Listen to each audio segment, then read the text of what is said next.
آج ہم خداوند کے کلام میں سے روزہ کی اہمیت کے بارے میں دیکھیں گے۔ جب ہم مقدس کلام کو پڑھتے ہیں تو ہمیں وہاں پر بہت سی اگزامپلز ملتی ہیں، بہت سے خداوند کے ایسے لوگ ملتے ہیں جو دعا اور روزہ میں ٹھہرے۔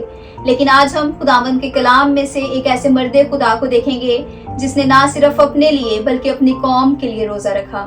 آئے ہم خداوند کے کلام میں سے دیکھیں نہمیہ کی کتاب، اس کا پہلا باب اور اس کی 4 آیت۔ جب ہم خداوند کے کلام کو پڑھتے ہیں تو لکھا ہے، جب میں نے یہ باتیں سنی تو بیٹھ کر رونے لگا اور کئی دنوں تک ماتم کرتا رہا اور روزہ رکھا اور آسمان کے خدا کے حضور دعا کی۔ جب ہم نہمیہ کو دیکھتے ہیں تو وہ نہ صرف خدا کا طالب ہوا بلکہ اس نے روزہ رکھا اور اس نے خداوند کے حضور دعا کی۔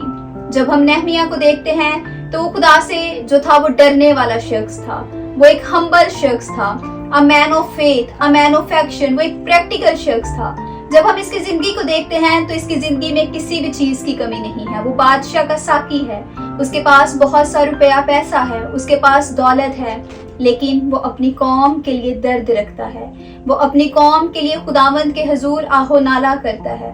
جب وہ سنتا ہے کہ یروشلم کے لوگ جو ہیں وہ ذلت اور رسوائی کی زندگی گزار رہے ہیں، یروشلم کی فصیل ٹوٹی پڑی ہے، تو وہ خداوند کے حضور گڑ گڑاتا ہے، وہ عاجز اور انکسار بنتا ہے، وہ اپنی قوم کے لیے خداوند سے دعا کرتا ہے، وہ روزے میں ٹھہرتا ہے۔ اگر آج ہماری قوم بھی اسی طرح مشکلات کا شکار ہے، ہمارے بہن بھائی مشکلات کا شکار ہیں، جب ہم اپنے یوتھ کو دیکھتے ہیں تو وہ نشے میں زندگی بسر کر رہے ہیں، تو آج ہمیں اپنے بہن بھائیوں کے لیے نہمیہ کی طرح اٹھ کھڑا ہونے کی ضرورت ہے۔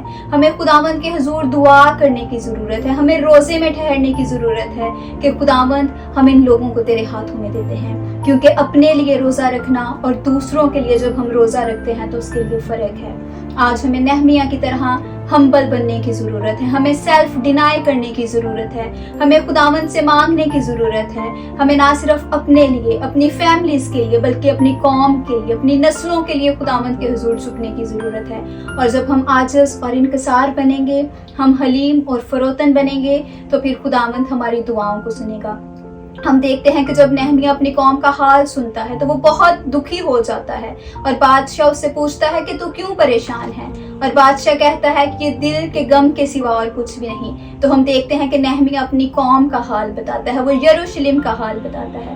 یروشلم جو خداوند کا شہر ہے، مقدس شہر ہے، اس کی فصیل ٹوٹی پڑی ہے۔ تو آج ہمیں بھی نہمیہ کی طرح خداوند کے حضور جھکنے کی ضرورت ہے، اپنی قوم کے لیے دعا اور روزے میں ٹھہرنے کی ضرورت ہے۔ خداوند آپ سب کو برکت دے، آمین۔